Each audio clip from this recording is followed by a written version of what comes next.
Muy buenos días. Un placer poder tener nuevamente este tiempo de formación, de capacitación. Un saludo para todos. Infortunadamente no puedo acompañarles presencialmente por algunos compromisos previamente ya adquiridos, pero bueno, disponemos de este medio para no detener nuestro espacio de capacitación y formación. No olvidemos que esto hace parte del taller de predicación para pastores. Hablamos del desafío de llevar la exposición de la palabra a un nivel de mayor fidelidad y de mayor relevancia. Una iniciativa de la zona en la formación de nosotros como pastores. Y bueno, celebramos el que podamos tener esta segunda entrega.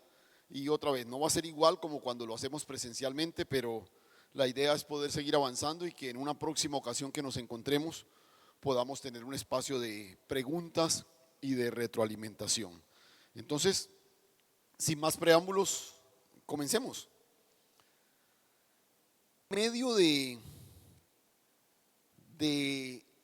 tantas presiones, la predicación surge como una más de las voces que la sociedad pretende escuchar y, y a veces que los impíos tengan esa comprensión, vaya y venga. Pero lo que no podemos nosotros aceptar al interior de la iglesia es que esto sea así. La predicación no es una más de las voces que la sociedad escucha. La predicación es la voz que la sociedad necesita escuchar, la única voz. Y quisiera, a manera devocional, que miraras un momento ahí en la primera carta del capítulo 1, porque en medio de un brote de división, algunos creyentes se identificaban con la labor del ministerio de uno, con la labor del ministerio de otro. Yo soy del uno, yo soy del otro. Y Pablo aclara a los corintios que ningún siervo del Señor puede atribuirse el señorío de algo o de alguien, ¿no? Finalmente el autor de la redención es Cristo Jesús. Él dice: ¿acaso Pablo murió por ustedes? ¿Acaso Apolos murió? No, no, no. Quien murió fue Cristo. Y aprovecha para hablar de la centralidad de su llamado. Están peleando si el uno es del otro, el uno es de este. Y observa el verso 17. Ahí en el versículo 17, Pablo dice: pues no me envió Cristo a predicar, a bautizar, perdón, sino a predicar el evangelio, no con sabiduría de palabras, para que no se haga vana la cruz de Cristo. Observa una vez más el texto. No me envió Cristo a bautizar, sino a predicar. Probablemente algunos debatían si yo fui bautizado por este o por aquel, pero Pablo aclara: no me envió Cristo a bautizar, sino a predicar el evangelio, a predicar el evangelio. Y agrega: no con sabiduría de palabras, para que no se haga vana la cruz de Cristo. Y si tú observas, Pablo está hablando de lo que es prioritario en su llamado, la centralidad de su llamado, y lo define así, sin ningún tipo de rodeos: a mí el Señor prioritariamente me llamó a predicar. Y luego en el verso 18 encontramos una expresión que resulta incluso equivalente a evangelio. A mí el Señor me llamó a predicar el evangelio. Pero observa la expresión del versículo 18: porque la palabra de la cruz es locura a los que se pierden, pero a los que se salvan, esto es, a nosotros, es poder de Dios. Observa el texto. La palabra de la cruz es locura a los que se pierden. Entonces Pablo parece poner como una especie de sinónimo de evangelio la palabra de la cruz, y que creo que es un detalle digno de considerar. Mira, es bastante llamativo que Pablo menciona que él fue enviado a predicar no con sabiduría de palabras, porque se corre el riesgo de hacer vana la cruz de Cristo, como vimos en el verso 17. Y creo que esto debe generar en nosotros una reflexión. Si la elocuencia de mis palabras eclipsa la centralidad de la cruz, entonces debo retornar a la simpleza. Que la cruz de Cristo sea izada, levantada en medio de mi exposición, para que el poder de Dios haga presencia. Porque la palabra de la cruz, que es locura a los que se pierden, a los que se salvan, es poder de Dios. Entonces el desafío para nosotros como predicadores es que la exposición de la palabra de la cruz, siempre levante, exalte, hice la cruz de Cristo. Porque reitero, es ahí donde se expresa el poder de Dios. La predicación bíblica no puede trivializar la cruz. Si queremos que el Señor haga presencia en medio de la exposición de su palabra, necesariamente la cruz tiene que aparecer. Debemos predicar de tal forma que cualquier persona pueda entenderla, pueda verla, pueda ser seducido por el mensaje de la cruz. Ahora, la predicación no pretende competir con otras propuestas que existen hoy para capturar la atención de los hombres. Hay propuestas de crecimiento personal, de empoderamiento, de ayuda, de mejoramiento de la condición actual. Y cuando colocamos la predicación al servicio de estos objetivos, estamos rebajándola y desconectándola de su verdadero sentido. Repito, hoy escuchamos voces por todos lados que hablan de cosas como estas, de que saca lo mejor que está en ti, de que procura tu crecimiento, tu empoderamiento y todo lo demás. Y cuando nosotros colocamos la predicación al servicio de esos objetivos, la rebajamos, la desconectamos de su verdadero objetivo. Nota cómo lo expresa Pablo a partir del verso 19. Pues está escrito: destruiré la sabiduría de los sabios y desecharé el entendimiento de los entendidos. ¿Dónde está el sabio? ¿Dónde está el escriba? ¿Dónde está el disputador de este siglo? ¿No ha enloquecido Dios la sabiduría del mundo? Pues ya que en la sabiduría de Dios el mundo no conoció a Dios, mediante la sabiduría agradó a Dios salvar a los creyentes por la locura de la predicación. Agradó a Dios salvar a los creyentes por la locura de la predicación. Es la palabra de Dios el instrumento que Él usa para quebrantar el corazón del hombre y que puedan acceder a la gracia redentora de Dios. Le agradó a Dios salvar a los creyentes con la locura de la predicación.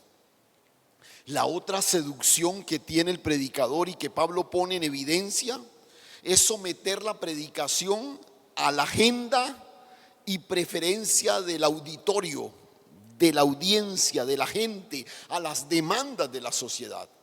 A veces nos sentimos como comprometidos con usar el púlpito para tratar de resolver las preguntas de lo que está ocurriendo en la sociedad, y las personas siempre buscan satisfacer una necesidad, y los predicadores no hemos sido llamados para darle a las personas lo que ellos quieren, sino para exponer la verdad que necesitan. Repito, los predicadores no hemos sido llamados a darle a las personas lo que ellos quieren, sino exponer la verdad que necesitan. En el verso 22, el apóstol Pablo agrega: porque los judíos piden señales y los griegos buscan sabiduría, pero nosotros predicamos a Cristo crucificado. Para los judíos ciertamente tropezadero y para los gentiles locura, mas para los llamados, así judíos como griegos, Cristo, poder de Dios y sabiduría de Dios. Unos buscan esto, otros buscan lo otro. Los judíos señales, los griegos sabiduría. Pero no hemos sido llamados para darles lo que ellos buscan, sino para proclamar lo que ellos necesitan.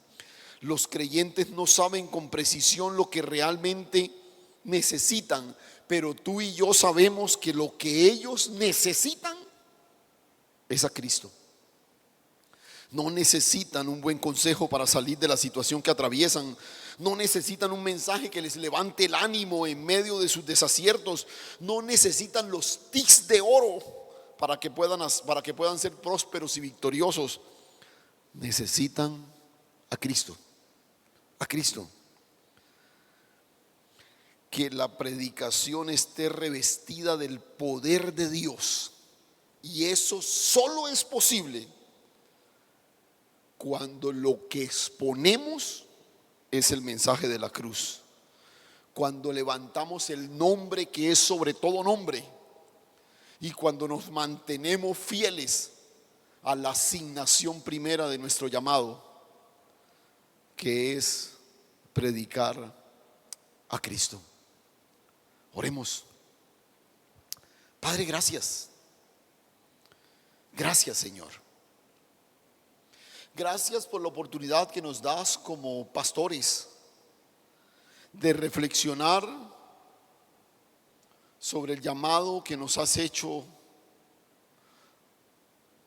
de disfrutar el inmenso e inmerecido privilegio de predicar tu palabra, Señor.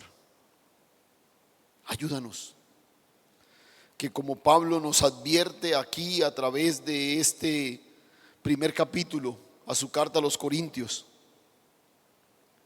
que no cedamos a la tentación de pretender darle a la congregación, a nuestros auditorios, lo que ellos quieren, lo que ellos buscan, sino que tengamos claro lo que necesitan y seamos fieles exponentes de la palabra de la cruz. Que esa palabra nos envuelva, nos seduzca, nos llene, de tal manera que la predicación no sea simplemente el anuncio de un mensaje, sino la impartición de una vida que ha transformado primeramente la nuestra. Gracias, Señor. A ti toda la gloria en Cristo Jesús. Amén y amén. Bueno, ahora sí, entremos en materia. Quizás usted va a poder seguir allí en su material algunos pensamientos que he dejado ahí y algunos espacios para que tome nota. Recuerde, al final de todo lo que avancemos vamos a tener como una especie de manual, de compendio de todo lo que hemos venido mirando, y estamos tratando de avanzar de manera lenta, pero tratar de asimilar. No olvides que en esta segunda clase, en esta segunda entrega de este taller, quiero inicialmente hacer un repaso rápido de todo lo que vimos en la entrega primera, porque creo que nos ayuda estar rumiando sobre este tipo de conceptos que revisamos, y de pronto si hay alguien que no pudo estar, pues de paso los repasa con nosotros. Recuerda que hablamos de que el objetivo de este taller no era enseñar a predicar. Todos los que estamos aquí ya sabemos predicar. Quizás todos estamos en el desafío de mejorar cada día más, pero el objetivo es generar momentos de reflexión que nos lleven a evaluar nuestra predicación y que procuremos una práctica homilética que sea cada vez más bíblica.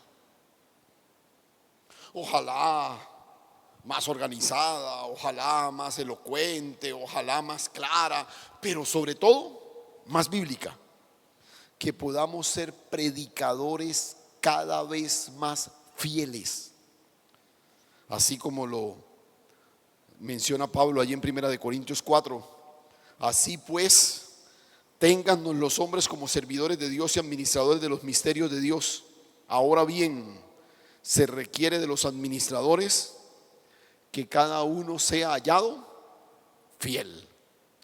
Entonces recuerda, lo que Dios espera de nosotros es que seamos predicadores fieles, fieles. Ahora, sigamos con nuestro repaso. Mencionamos la centralidad del púlpito en el ejercicio pastoral. Vimos una gráfica, ustedes la están observando ahí, donde vemos la centralidad de la predicación en el círculo céntrico y vemos en los diferentes ahí alrededor diálogos que realizamos en la iglesia, devocionales, trabajo con grupos pequeños, evangelización, la alabanza, discipulado. Y la idea es que todas las cosas que hacemos alrededor de, o hacemos como iglesia mejor, giren en torno a la palabra, a la predicación, que de alguna manera la predicación oriente todo ese tipo de cosas que se hacen en la iglesia, que la vida de la comunidad sea dirigida por la exposición de la palabra. También hablamos en medio de esta primera entrega de tener un dominio elemental de lo básico en cuanto a la predicación. Cada uno de nosotros finalmente termina desarrollando su propio estilo de predicación que está asociado a su personalidad, a su forma de ser, a su manera de hablar, a su idiosincrasia, quienes han sido sus maestros. Algunos se inclinan más hacia una predicación de esta manera o de la otra, pero hicimos la acotación. No importa hacia dónde dirijas el estilo de tu predicación, siempre debemos tener un dominio de lo básico, de lo esencial. Y mencionamos algunas cosas que son básicas y que son parte de las que estaremos viendo en las charlas sucesivas. Por ejemplo, mencionamos que en el proceso de la predicación hay 3 estaciones que son fundamentales en toda exposición bíblica. Son las columnas sobre las que descansa nuestro camino desde la preparación hasta la presentación. Ahí podemos ver sus nombres, ahí están, los puedes apreciar en la imagen. Hablamos del exégesis, de la hermenéutica, de la homilética. Dijimos que cada uno de ellos tiene una palabra clave: fidelidad. En el caso del exégesis queremos ser fieles. En el caso de la homilética es pertinencia, queremos que sea una exposición pertinente. Pero en el caso de la homilética que sea clara, que la gente la entienda, que cualquier persona en la congregación, así sea un niño, la pueda entender. Pero también hablamos de las preguntas claves. En el caso del exégesis, ¿qué dice? Esa es la pregunta clave para abordar el proceso de exégesis. ¿Qué significa en el caso de la hermenéutica? Y cómo lo digo en el caso de la homilética.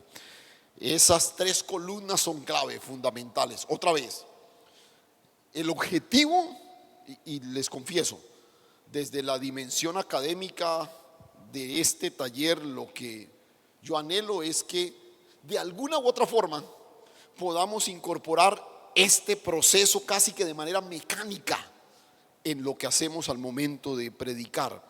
Hablamos también de 3 tipos de sermones: el temático, el textual, el expositivo.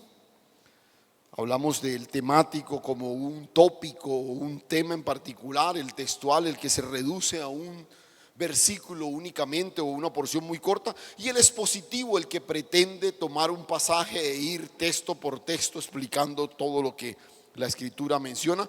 Pero también de 3 divisiones elementales en el sermón. Otra vez, un sermón lo conforman más cosas, pero las 3 cosas elementales están: la introducción, el cuerpo del sermón y la conclusión. Damos por sentado que el sermón tiene un encabezado, un título, una proposición, pero estas son las partes fundamentales del sermón. También mencionamos que toda predicación debe tener por lo menos tres elementos claves. Porque la predicación no es una serie de consejos o de ideas sueltas que damos a la gente. No, no. La predicación es fundamentalmente tres cosas. Una unidad, la predicación responde a un propósito y la predicación debe tener una aplicación. Debe tener una aplicación. Entonces, recuerda esas tres cosas. La unidad es la idea de que al final, cuando tú ya tienes tu trabajo hecho, tú puedes responder con claridad la pregunta: ¿de qué voy a predicar? Recuerda, cuando tú el sábado termines tu trabajo, ya estás recopilando las notas, repasándolas, pregúntate: ¿de qué voy a predicar? Porque debes poder decirlo en una frase. Unidad, propósito, ¿para qué quiero predicar esto? Y aplicación, ¿qué respuesta espero que la gente tenga frente a esta palabra? Hablamos también, y otra vez, seguimos en nuestro repaso, hablamos del contenido de la predicación. Y la idea del contenido tiene que ver con lo que yo atesoro a través de mi formación. Mencionábamos, por ejemplo, que la formación de la mayoría de nosotros viene sobre el fundamento de la teología sistemática, ¿no?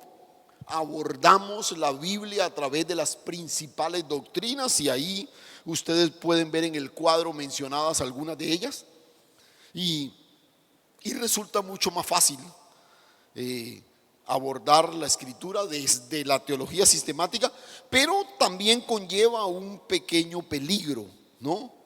Y es que yo puedo de pronto ver como especie de paquetes aparte cada una de esas doctrinas y se me olvida que todas esas doctrinas están integradas en un mismo mensaje.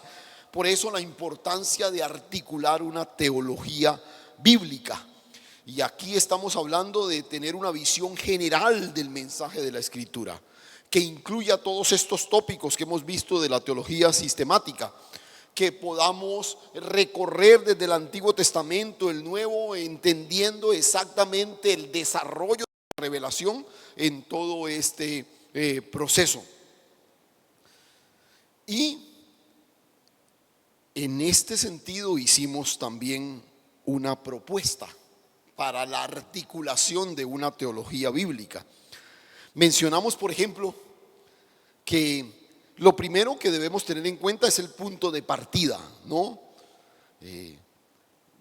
Algunos de nuestros errores al articular una teología bíblica es que partimos del punto partimos del punto incorrecto.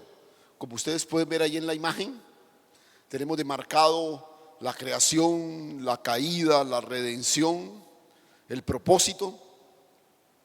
Y arrancar del punto de partida incorrecto es peligroso porque nos lleva a digamos, si yo parto de la creación, por ejemplo, yo estoy pensando en la restauración de todas las cosas. Si yo parto de la caída, entonces yo estoy pensando en la salvación del hombre caído, en la redención del hombre caído.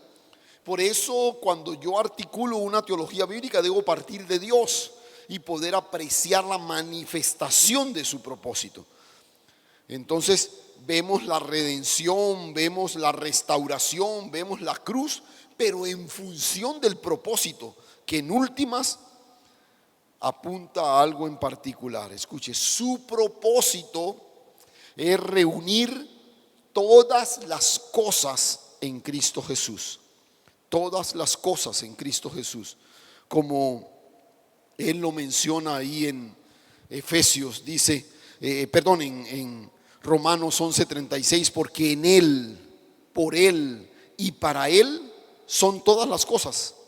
A Él sea la gloria por todos los siglos. Como puedes ver ahí en ese gráfico, la idea de una teología bíblica es que nos movamos partiendo de Dios y apreciemos el cumplimiento de su propósito en Cristo. En Cristo. El punto de partida de la creación, de la caída, la redención, todo lo demás siempre apunta a que seamos insertados en el propósito de Dios. Pablo lo menciona en su carta a los Colosenses, ahí en el capítulo 1, verso 16, cuando dice: porque en Él fueron creadas todas las cosas, las que hay en el cielo, las que hay en la tierra, visibles, invisibles, sean tronos, sean dominios, sean principados, sean potestades. Todo fue creado por medio de Él y para Él. Todo fue creado por medio de Él y para Él. Cristo es el centro de todo. Y no sé si ustedes recuerdan, los que estuvieron presentes en la primera entrega, que les hice una propuesta final, y es que nos convirtiéramos en predicadores monotemáticos, que toda nuestra predicación, no importa el pasaje de la escritura del que estemos predicando, toda nuestra predicación apunte a Cristo.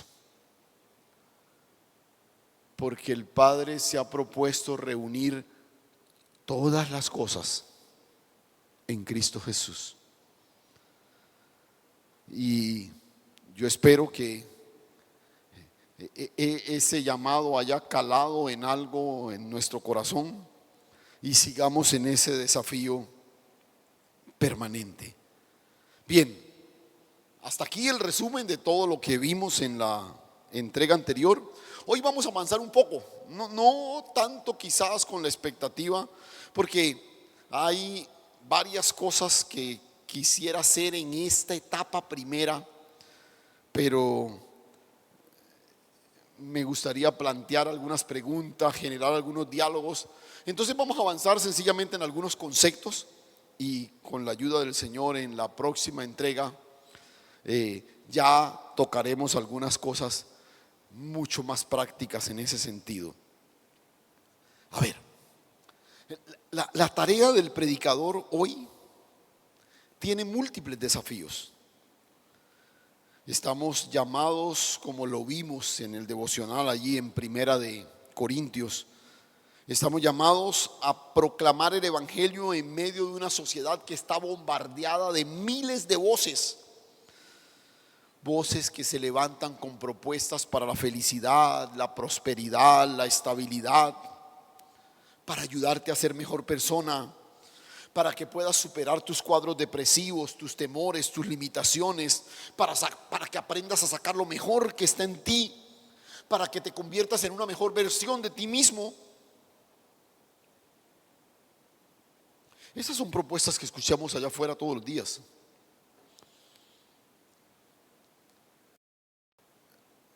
Pero si somos sinceros,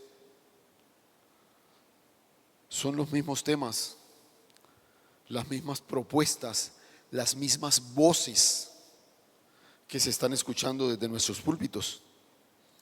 Parece que presionados por la competencia, nosotros los predicadores hemos convertido el púlpito en una tribuna que ofrece una versión bíblica de todas estas cosas y algunas otras que me faltó por mencionar.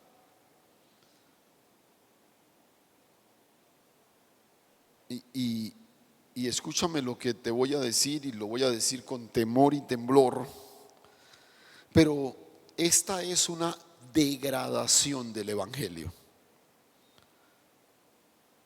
Mientras el mensaje del evangelio proclame que Dios vino a mejorar la vida del hombre, estamos pervirtiendo la esencia misma del evangelio. El evangelio no viene a hacernos mejores personas. El evangelio viene a darnos vida, porque estábamos muertos. Observa esa declaración. mientras sigamos predicando un evangelio que pretende mejorar la vida del hombre, estamos pervirtiendo el evangelio. El evangelio es un asunto de vida o muerte, no de buenos o malos. Y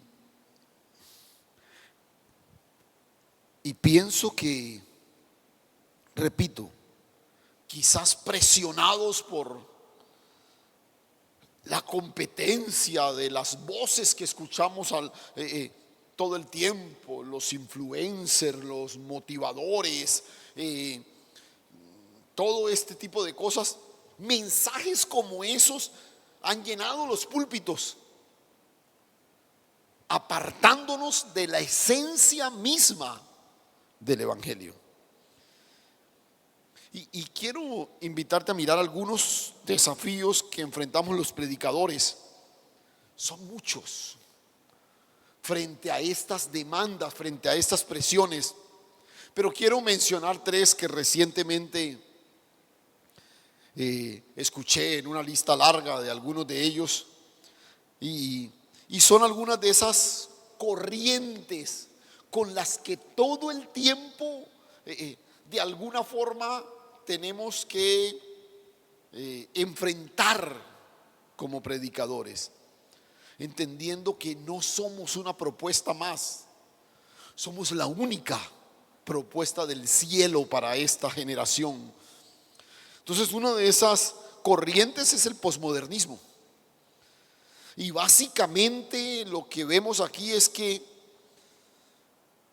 el posmodernismo no acepta ninguna verdad absoluta. Nada es final, nada es definitivo. Y frente al posmodernismo tenemos un serio problema, porque nosotros somos expositores de una verdad absoluta. Nosotros incluso hoy disfrutamos del privilegio de estar establecidos en lo consumado en Cristo Jesús. Y reitero, cada vez más nuestros auditorios son llenos de personas permeadas por esta corriente y que de alguna manera ven en el evangelio una propuesta más. Hay muchas propuestas de prosperidad en la sociedad de hoy, pero parece que en la iglesia encuentro una más. Y esta es esa corriente seductora que se constituye en uno de los grandes desafíos para la predicación hoy. Otra es lo que algunos llaman el poscristianismo. ¿Y qué es básicamente lo que esto proclama? La idea es que la cultura posmoderna no rechaza la espiritualidad. La era moderna le dio la espalda a la espiritualidad. El posmodernismo no rechaza la espiritualidad. ¿A quién rechaza? A Cristo. Se resisten a la radicalidad de su mensaje. Por eso hoy, por ejemplo, uno escucha aún desde los púlpitos hablar de las vibras, de las atmósferas, de las energías, porque termina siendo un discurso mucho más atractivo para las personas. Hoy tú sales después de predicar y te encuentras con un hermano que te dice: uy, pastor, hoy sentí una energía espectacular en medio de la predicación, en medio del mensaje. Porque la gente tiene esa dimensión de otra vez, de una apertura a lo espiritual. Pero recuerda, nosotros predicamos a Cristo, y a Cristo exaltado. La otra corriente que se constituye en un gran desafío para nosotros como predicadores es la posverdad. Y la idea aquí es que las emociones están por encima del testimonio de la Escritura. Esta corriente no niega nada, pero las cosas se validan únicamente de acuerdo a lo que tú sientes. Y cada vez más nuestra liturgia, incluyendo nuestra predicación, está más permeada de elementos sensoriales. Por eso el desafío de proclamar discursos que toquen las emociones, que generen algún tipo de experiencia en el oyente, que se sienta bien, motivado. Y este es el peligro de esta tendencia, porque entonces las emociones terminan estando por encima del testimonio de la Escritura. Lo hemos visto, por ejemplo, evidenciado en la migración de creyentes en las iglesias. Muchos se mueven de una iglesia a otra porque es que aquí me siento bien, allá no me sentía tan bien. Posmodernismo, poscristianismo, posverdad. Algunas de esas corrientes que se constituyen en un verdadero desafío para la predicación fiel que estamos llamados. Pero cuando somos seducidos por este tipo de tendencias, cuando nos inclinamos más por seguidores que por discípulos, cuando de alguna u otra manera negociamos la radicalidad de nuestro mensaje, el resultado es una generación de creyentes sin convicción, una generación de discípulos que suman conocimiento y experiencias, pero que no responden a la expectativa del Dios que los llamó.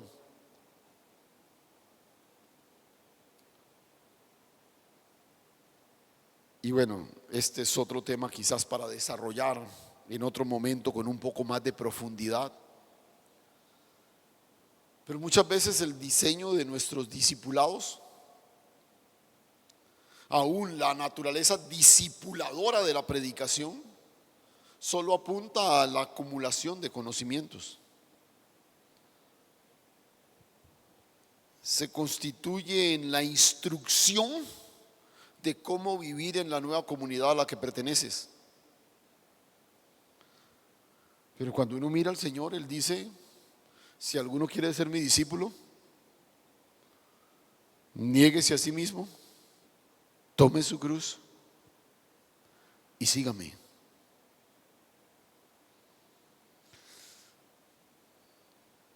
Yo puedo ser discípulo de un pastor, de una congregación, sabiéndome las 10 lecciones, aprendiendo cómo moverme en medio de la comunidad, pero solo soy discípulo de Cristo cuando me niego a mí mismo, cuando tomo el camino de la cruz y cuando voy en pos de Él. No hay otra forma, no hay otra alternativa. Y volvemos a recordar lo que mencionamos en la clase anterior.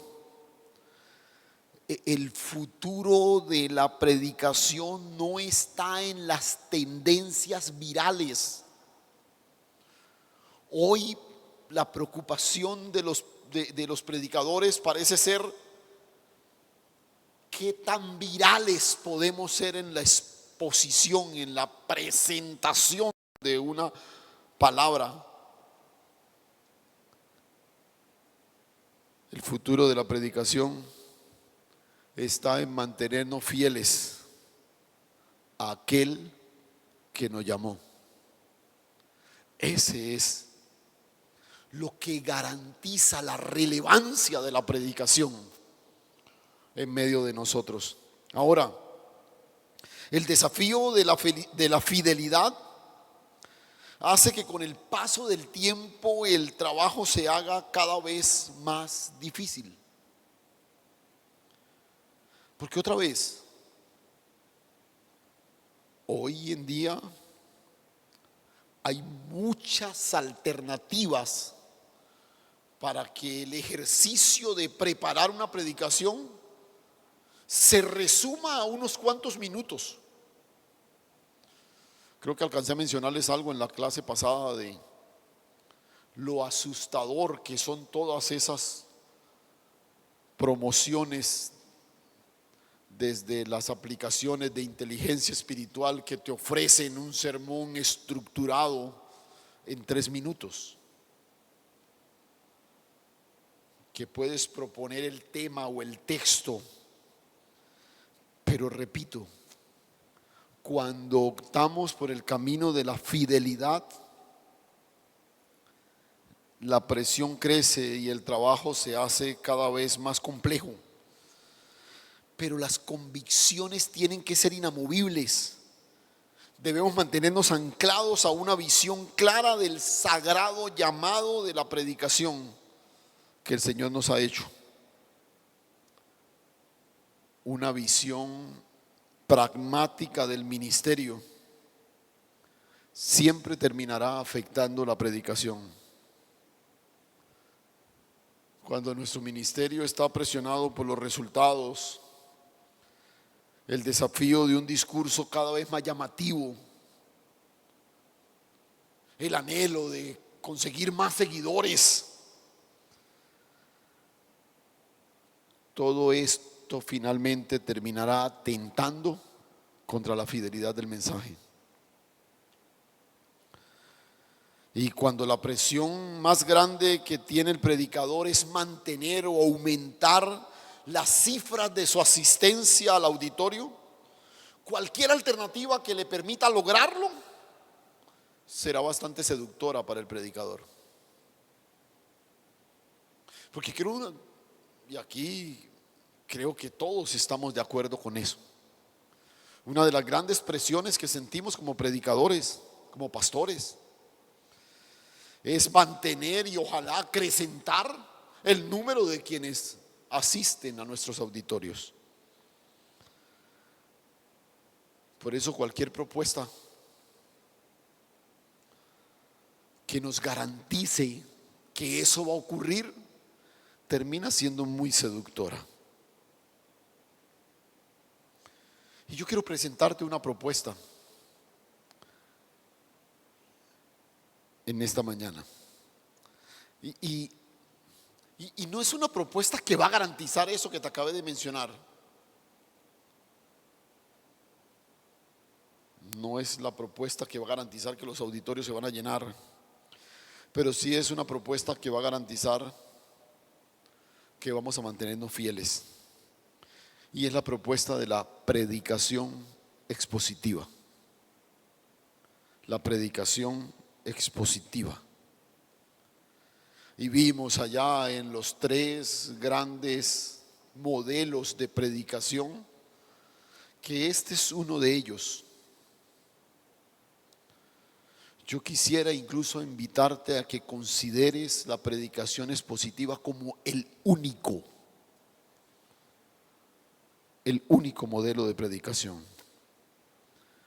Y creo que conocemos muchas definiciones de lo que es predicación expositiva, y aquí es donde lamento no estar presencialmente porque me gustaría escuchar algunas de las definiciones que todos podemos esgrimir acerca de lo que es la predicación expositiva. Tomar un pasaje de la Escritura e ir a lo largo del mismo, exponiendo con precisión lo que el mismo texto declara. Pero hay algunas expresiones que nos ayudan a alcanzar una mayor comprensión de lo que la predicación expositiva es, y sobre todo, por qué su importancia en la vida de la iglesia. ¿Por qué es probablemente el instrumento que nos permite mantenernos fieles al desafío que el Señor nos ha hecho? Y hay una definición muy sencilla de un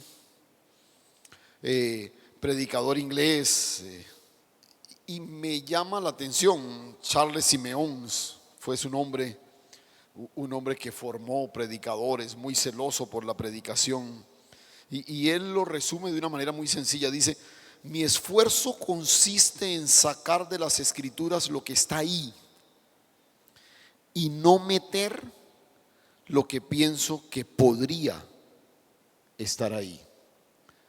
Nota la sencillez de esta definición. Mi esfuerzo, refiriéndose al esfuerzo del predicador que se compromete con ser expositivo, consiste en sacar de la escritura lo que está ahí, no meter lo que pienso que podría estar. Y este hombre, reitero, un apasionado por la exposición bíblica, definía la exposición bíblica como el ejercicio en que el pecador es humillado, el Salvador es exaltado y la santidad es promovida. Y yo pienso que objetivos de esta naturaleza deberían orientar nuestra predicación hoy. Nuestro mundo, como el de este autor, necesita saber desesperadamente lo bajo que la humanidad ha caído, lo alto que Jesucristo debe ser levantado y lo que Dios requiere de su pueblo, que es santidad. La mejor y única manera de ayudar a este mundo es proclamar la palabra de Dios en el poder del Espíritu Santo. Entonces, asociando este pensamiento que traemos de este predicador de antaño, podríamos articular una definición un poquito más amplia de la predicación expositiva, algo así como: es el esfuerzo por sacar de la escritura lo que está ahí, evitar meter en el texto lo que el Espíritu Santo no puso y permitir que un texto determinado por sí mismo confronte al oyente, exalte al Salvador y promueva la santidad en la vida de los que están presentes. Observa una vez más con detenimiento esa expresión. No traigas al texto nada que el texto no dice, pero busca desesperadamente extraer lo que sí dice, para que, reitero, el oyente y el pecador sea humillado por la palabra, confrontado por la palabra, el Salvador exaltado y la santidad promovida a través de la predicación.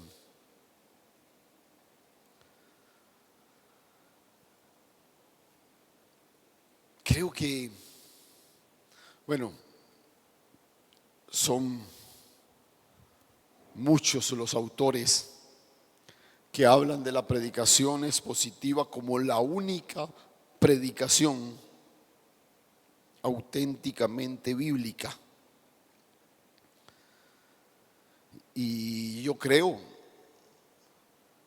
en cierto sentido la importancia de esa declaración, pero pienso que desde los principios de la predicación expositiva yo puedo hacer de los otros modelos de exposición también una predicación 100% bíblica. Pero ¿qué convicciones sostienen la importancia de la predicación expositiva? Y aquí, ojo, aquí vamos a hablar de convicciones. Recuerda que las convicciones son las cosas que a mí me sostienen. Las doctrinas yo las sostengo. Las convicciones me sostienen a mí.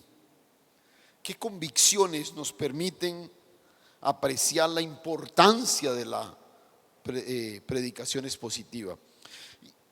Y podríamos, otra vez, de estos ejercicios que me gustaría haber hecho presencialmente, porque podríamos elaborar una lista larga, pero quiero destacar 3 de ellas.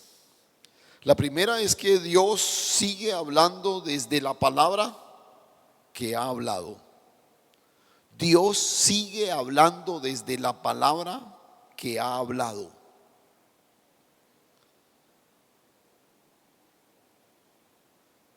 Cuando yo traigo a la predicación mi opinión, silencio la voz de Dios. Porque Dios solo habla desde la palabra que ha hablado. No es desde lo que yo creo. No es de una circunstancia en particular. Es desde las entrañas mismas de la Escritura. Dios sigue hablando desde lo que ha hablado. Y en este sentido es importante recordar que la Biblia no es la verdad de Dios porque lo que dice ocurrió. La Biblia es la verdad de Dios porque lo que dice ocurre. Y esto da pie a la segunda convicción. Solo es posible apreciar el obrar de Dios a través de su palabra. Dios obra a través de su palabra. La palabra crea, la palabra expresa el obrar de Dios. Dios habló y todo vino a la existencia. Dios habló y las cosas fueron hechas. Dios habló y los huesos se revistieron de tendones, de carne, de piel. Todo el obrar de Dios se da es a través de la palabra. Si yo quiero ver el obrar de Dios en medio de la iglesia, no debo exponerlos a brillantes ideas, debo exponerlos a la palabra. Porque como te mencioné hace un momento, la palabra es verdad porque ocurre hoy. Esa historia de Dios sacando a su pueblo de Egipto no es un referente para que aprendamos algunas lecciones al recordarla. No, no, no. Esa historia es nuestra historia. Dios nos sacó de la esclavitud en la que estábamos y nos trajo al reposo de Dios, que es Cristo. Y la tercera convicción, porque solo he querido mencionar tres, pero vuelvo y repito, probablemente como un ejercicio ahí, tú puedes ahí sobre el material ir anotando algunas otras. La predicación es una demanda divina. La predicación es una demanda divina. La palabra nos fue dada para ser predicada. Recuerda el devocional con el que iniciamos la clase hoy. A Dios le plació salvar el mundo con la locura de la predicación. Desde Enoc podemos reconocer a un predicador en el relato bíblico. Enoc, del séptimo después de Adán, algo así. Había un predicador. El libro de Judas, la carta de Judas nos lo menciona. Y podemos ver a lo largo de todo el Antiguo Testamento cómo Dios anuncia su mensaje a través de la predicación. Luego aparece Pablo instando a sus discípulos a predicar. Jesús mismo, antes de irse, le dice a sus discípulos: vayan y prediquen por todo el mundo. La predicación es una demanda divina. Al Señor le plació, repito, expresar la manifestación de su gloria. Por eso, y en esto yo suelo ser un poco radical. Esto no es un asunto de... Podemos tener diálogos en otros momentos de la vida de la iglesia, podemos hacer paneles, tener algún tipo de preguntas y respuestas y todo lo demás. Pero la predicación, una persona al frente de un auditorio exponiendo un mensaje, habla de la naturaleza sagrada del anuncio de Dios. No es una propuesta que se debate. No, no, no. Es la voz de Dios que trae salvación al hombre perdido.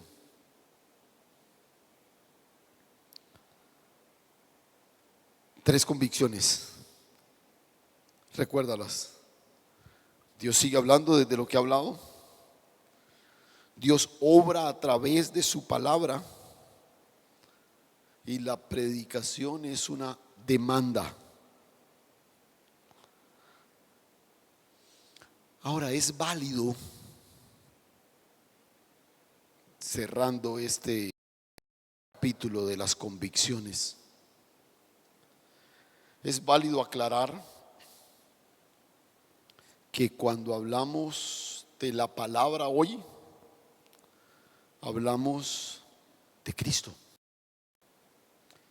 La palabra hecha carne. Dios habló en otros tiempos a nuestros padres por los profetas, pero ahora nos habla por el Hijo. O sea que la palabra que Dios expresa hoy es Cristo. La predicación como demanda divina que usa un púlpito y un discurso formal, en últimas termina siendo para todos nosotros la manifestación de una vida, la vida de Cristo. Pero bueno, sigamos avanzando. ¿Cómo abordamos el desafío de la predicación expositiva? Porque ya queda claro en la línea en la que vamos avanzando que la propuesta es la predicación expositiva, y en las siguientes entregas vamos a ir profundizando cada vez más en algunos detalles que nos permitan abrirnos y ojalá hasta llegar a disfrutar el ejercicio de preparar y exponer la palabra en forma expositiva, usando la predicación expositiva. Pero al abordar el desafío de la predicación expositiva, quisiera, y esto siempre nos ayuda bastante, decir, cuando vamos a definir algo, primero tratar de decir qué no es, y eso nos permite, cuando tenemos la definición, tener un poquito más de claridad. Quisiera que miráramos algunos obstáculos que este desafío tiene. Porque cuando hablamos de predicación expositiva, estamos hablando del camino complicado, del camino difícil, del camino escabroso, de una demanda de consagración y estudio más seria, más profunda. Entonces, quiero que observemos uno de los principales obstáculos. No vamos a mirar hoy sino algunos detalles de ese obstáculo, y es lo que he llamado la contextualización arbitraria. Repito, la contextualización arbitraria. ¿Y a qué me estoy refiriendo ahí? Como tú puedes ver en el gráfico, es esa tendencia que tenemos nosotros de saltar del texto a la necesidad del oyente, sin detenernos primero en el mundo bíblico, en el escenario primero en que la palabra fue dada. Ahora, la contextualización es importante en el ejercicio de la predicación. Sin contextualización la palabra sería irrelevante. Pero la contextualización no puede ser arbitraria. Yo debo atravesar ese puente entre el mundo antiguo y el mundo contemporáneo y hacerlo con devoción, con reverencia, tratar de mirar la relevancia que la palabra tuvo para los oyentes originales y no partir de la necesidad que yo veo en el auditorio que está delante mío. Y a esto es a lo que me refiero cuando hablo de contextualización arbitraria. Y es cuando yo, por ejemplo, pienso en una problemática actual, pienso en alguna situación que se esté dando en el mundo actual, y entonces digo,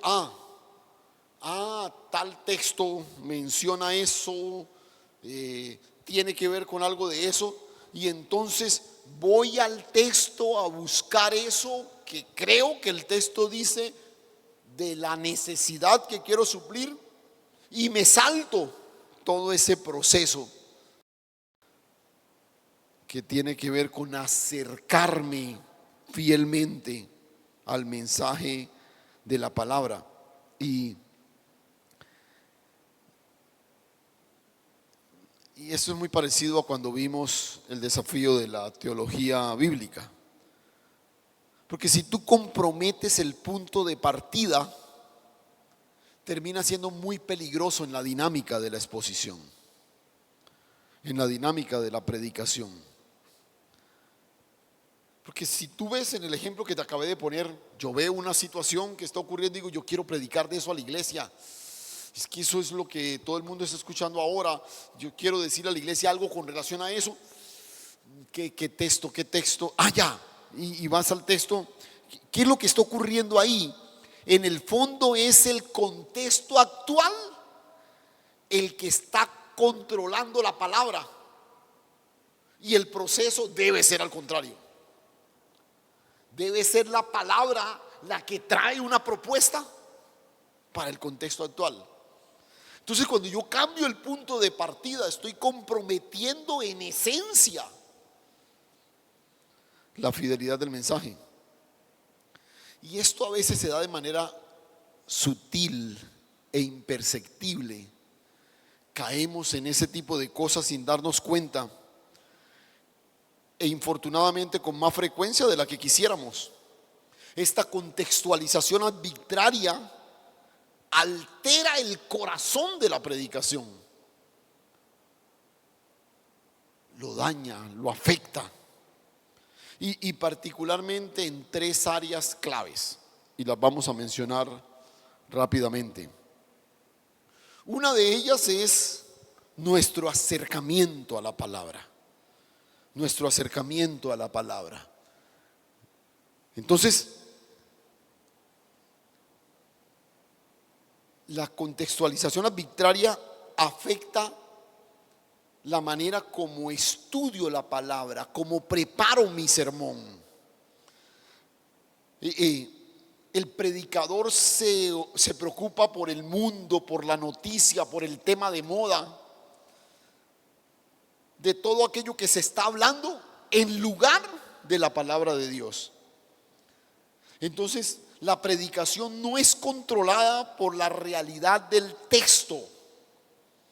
La predicación termina desconociendo el contexto histórico, literario, teológico, y se enfoca en la situación que estamos abordando.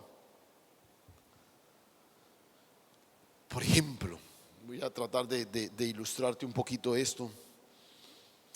Yo quiero hablar de cómo Dios protege la vida de nuestros hijos.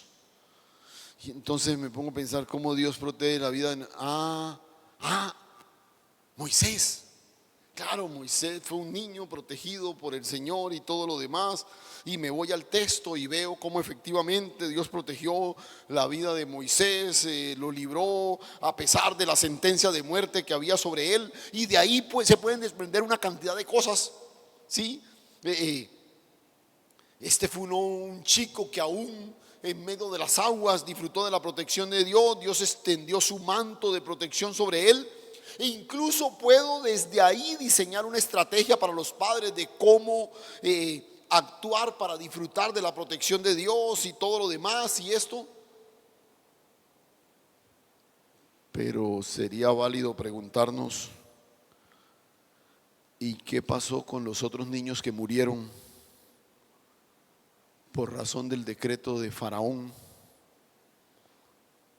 también eran parte del pueblo de Dios. Y entonces Dios no los protegió. ¿Y cuál fue el problema ahí? Sin duda alguna yo puedo ver en ese texto que Dios protegió a Moisés.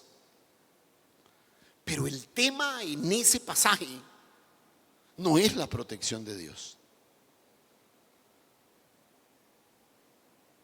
No es el mensaje central de ese relato si lo estudiamos detenidamente. Y entonces yo estoy dejando de ir al texto para ver su verdadero sentido y estoy simplemente usándolo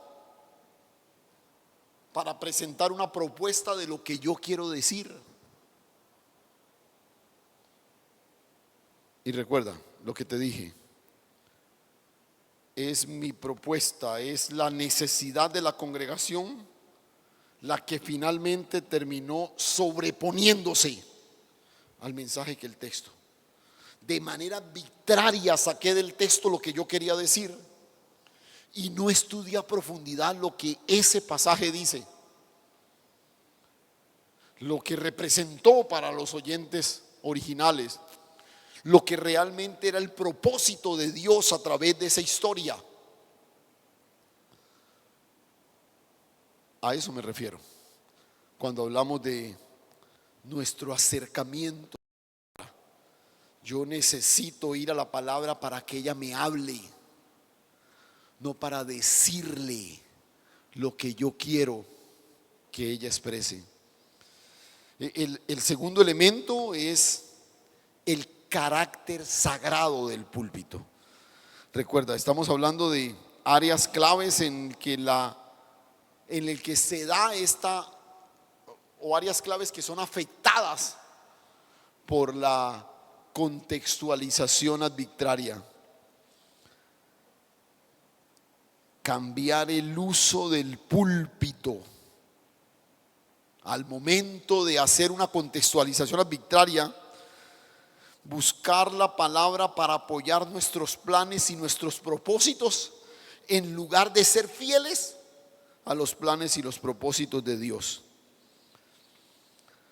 Y si somos sinceros, por lo menos yo tengo que reconocer que muchas veces he ido al púlpito apoyado en la Biblia para decir algunas cosas que no me atreví a decir de otra manera. Y este es el punto que quiero enfatizar aquí, porque nosotros que hemos sido formados con ciertas convicciones doctrinales ya establecidas, tenemos un serio problema con esto.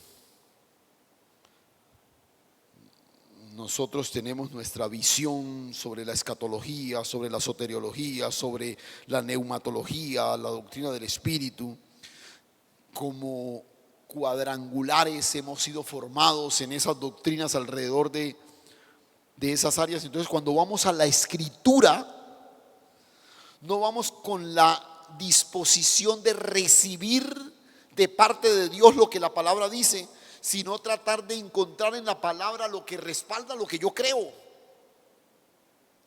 Y es más frecuente de lo que nosotros creemos.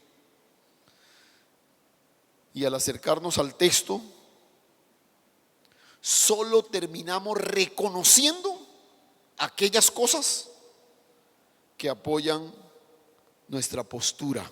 Las necesidades de la congregación, tal como las percibe mi entendimiento, nunca deben convertirse en el poder que controla lo que digo desde el púlpito. porque estoy atentando contra su carácter sagrado. El púlpito es la tribuna desde la cual Dios habla por medio de su palabra. No somos libres para hacer lo que queremos con la Biblia. Ella es soberana porque es palabra de Dios.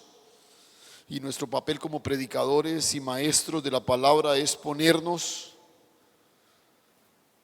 bajo la iluminación de ella y ser fieles a lo que Dios por medio del Espíritu reveló a través de la palabra. Nuestro trabajo es decir lo que Dios dijo y nada más. Porque cuando yo digo lo que Dios dijo, Dios sigue hablando. Dios sigue hablando. Y el tercer problema que se da cuando tenemos una contextualización arbitraria se da en torno a la autoridad de la palabra. A la autoridad de la palabra. Entonces, una contextualización arbitraria afecta nuestro acercamiento a la palabra en el estudio, afecta el carácter sagrado del púlpito en la predicación y afecta la autoridad de la palabra en cuanto a su relevancia al auditorio. ¿Y a qué me refiero con la autoridad de la palabra? Hay otro fenómeno que se da con mucha frecuencia aquí. Muchas veces nuestros momentos devocionales tienen un efecto inspirador en nosotros. Gran parte incluso de lo que se da como agenda de la predicación es el resultado de nuestros tiempos devocionales. Pero en ocasiones nuestros ojos se centran en un texto y la impresión de su mensaje mueve la fibra de nuestro cuerpo. Y quizás allí hay un espacio tolerante para ser un poquito más laxos en cuanto a la interpretación. No hacemos un devocional a través de una rigurosa exégesis, un trabajo hermenéutico, ni nada de eso. A veces nos ocurre incluso escuchando una canción. Escuchamos una canción y nos conectamos con alguna realidad espiritual. El problema es cuando de ahí surgen temas y mensajes para predicar. Y entonces la investigación termina sustituida por la intuición. Preferimos el ánimo y la emoción a un estudio metódico y razonable. No podemos equiparar al Espíritu Santo con las impresiones de nuestro propio espíritu. A esto incluso solemos llamarle predicación inspiradora. El problema es que muchas veces no pasa por un estudio serio y comprometido del texto bíblico. Es simplemente nuestra impresión. Y cuando mi exposición no viene como el resultado de un serio acercamiento a la palabra, esta carece completamente de autoridad. En todo proceso de preparación y exposición de la palabra, la obra del Espíritu debe hacer presencia para que haya convicción de pecado, regeneración, arrepentimiento, pero sobre todo para que yo pueda ser fiel. Entonces, en este proceso,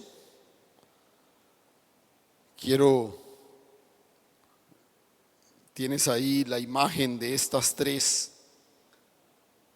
cosas que se ven afectadas cuando hago una contextualización arbitraria, cuando me salto todos los procesos de un fiel acercamiento al texto. Entonces decimos que la contextualización arbitraria Es un problema serio, muy real para los predicadores. Y si somos sinceros, mucho más frecuente en predicadores de corte pentecostal como nosotros. La contextualización arbitraria nos tienta a buscar la relevancia sin crítica, sin control, sin estudio, sin profundidad. Esto genera sermones triviales, superficiales, cuando es el contexto cultural el que dirige el sermón, en lugar de ser simplemente una fuente de información. Porque otra vez, yo considero el contexto a mi alrededor, pero como una fuente de información, sobre todo en las dimensiones aplicativas. Pero cuando es el contexto cultural el que dirige el curso de mi sermón, terminamos desplazando la verdad del texto bíblico por aquello que sencillamente llama nuestra atención. Y entonces podemos pecar con el uso inadecuado del púlpito. Muchos de nosotros, con el afán de ser prácticos, terminamos definiendo lo que creemos que la gente debe oír. A veces se nos olvida que nuestra práctica devocional es eso, nuestro devocional personal. Que si bien es cierto, como predicadores anhelamos siempre algo fresco y espiritual, eso se encuentra en las entrañas de la Escritura. No en nuestros sentimientos y en nuestras respuestas emotivas a un texto. Esa predicación inspirada no puede terminar desplazando la predicación de la palabra revelada. Y esto parece plantear una tensión entre cómo hacerlo entendible, agradable e interpretarlo correctamente. Repito, hasta ese punto parece que una de las grandes tensiones de la predicación expositiva es: listo, si yo me comprometo a ser un predicador expositivo, voy a terminar inclinándome, sí, a una interpretación rigurosa y esto, pero quizás un sermón acartonado, simplemente expresando principios doctrinales y todo lo demás. Y yo quiero un mensaje entendible, agradable, que la gente pueda asimilar fácilmente. Y entonces pareciera que estamos frente a dos tensiones irreconciliables. Y solemos mirar este desafío desde orillas distintas. Pero diseñar un sermón entendible, agradable, pero correctamente, que responda a una correcta interpretación de la Escritura, deben ser dos desafíos que como rieles se mueven en la misma dirección, transportan el mismo vehículo y hacen que la verdad de Dios se desplace cómodamente desde el púlpito hasta el lugar de nuestro auditorio. Todo predicador expositivo debe encontrar la forma de mantener estas dos cosas del mismo lado, de la misma orilla. Cómo articular una predicación agradable, pertinente, llamativa, pero que a la vez sea un serio y profundo estudio de la palabra. ¿Cuál es entonces el reto? ¿Cuál es el camino? Y ojo, porque aquí regresamos a los elementos básicos. que vimos en la clase anterior. Y el reto es, primero, lo primero. ¿Y qué es lo primero? ¿Recuerdas aquel cuadrito que dibujamos en la clase anterior y que precisamente hoy lo miramos rápidamente en el repaso? Esas tres columnas, esas tres estaciones que debe seguir todo proceso desde la preparación hasta la exposición de la palabra. ¿Cuál era esa primera columna? La exégesis. La exégesis. Recuerda, toda predicación debe comenzar con la exégesis. ¿Cuál era la pregunta clave? ¿Qué dice? Cuando yo voy al texto, no voy buscando corroborar lo que yo digo, voy preguntándole qué dice. Y la palabra clave es fidelidad. La contextualización, la reflexión teológica, los temas de actualidad, hay que mantenerlos a raya. La primera estación en el proceso es el exégesis. Y el primer gran desafío al comenzar la exégesis es, reitero, todos los desafíos de la sociedad, de la cultura, los retos de contextualización, los temas de actualidad, hay que mantenerlos a raya. No les permitas entrar en este proceso, porque aquí la pregunta que estamos respondiendo es: ¿qué dice el texto? No el noticiero, no el auditorio, no la sociedad o el gobierno o la economía. No. ¿Qué dice el texto? Por eso todo lo demás debe mantenerse a raya.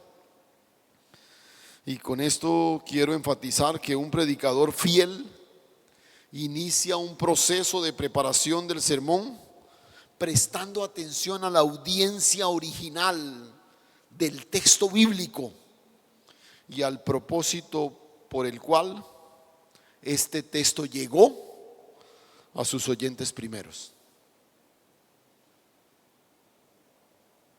La exégesis. Y bueno, aquí entramos en el primer gran reto de llevar nuestra predicación a otro nivel. Y hay muchos recursos y materiales y cosas que nos ilustran un proceso de exégesis. Vamos a tratar de ver algunas consideraciones básicas, elementales, sencillas,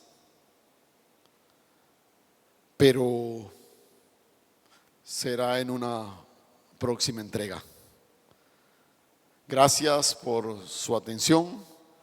Espero que hayan disfrutado de este tiempo y, si el Señor lo permite, en una próxima oportunidad nos meteremos de lleno a cómo abordar con responsabilidad, con fidelidad y ojalá de la forma más sencilla posible un proceso de exégesis que sea la cuota inicial de una predicación fiel que le permita a nuestros auditorios escuchar con claridad la voz de Dios. No olvides, tus opiniones y las mías, por muy brillantes que parezcan, carecen de completa importancia. Lo que la congregación necesita es escuchar la voz de Dios. Y Dios, quien en otros tiempos habló a nuestros padres por medio de los profetas, hoy nos habla a través del Hijo. Oremos. Padre, gracias. Gracias, Señor. Gracias por permitirnos, Señor, reflexionar un poquito sobre la importancia de este inmenso privilegio que nos has dado. Siempre que me acerco a una temática como estas, no puedo dejar, Señor, de pedirte perdón por las tantas veces que no he podido ser fiel, por las tantas veces que me he dejado seducir por la tentación de decirle a la congregación lo que quiero que escuchen.